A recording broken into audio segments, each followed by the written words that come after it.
Bonjour à tous. Donc je m'appelle Fabrice Gauthier, je suis en charge de l'innovation sur les domaines du manufacturing chez Faurecia.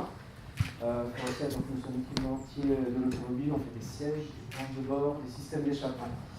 On a une consommation énergétique assez importante, on est un grand compte, quelques centaines de millions d'euros par an.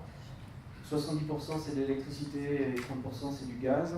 Et dans l'électricité, le sujet de la consommation électrique relative à l'utilisation de l'air comprimé est un enjeu important.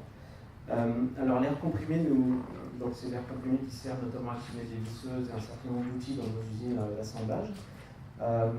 C'est quelque chose qui nous pose difficulté en termes de suivi de consommation sur deux aspects. Le premier, c'est la détection des fuites. Les installations d'air comprimé ont toujours un certain taux de fuite.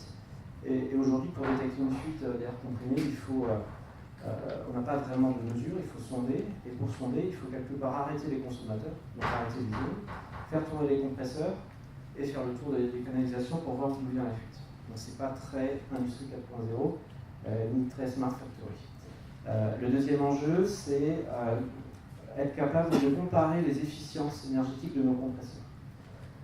C'est quelque chose sur lequel on lutte aussi, puisque la difficulté est à peu près la même que pour la détection des fuites.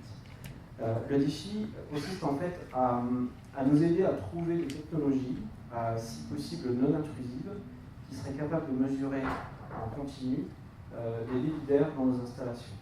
Non intrusives parce qu'on ne souhaite pas faire de perçage pour installer des sondes vitaux par exemple. On veut bien insérer une tranche qui puisse être démontable et modulaire, et idéalement avoir quelque chose de très flexible.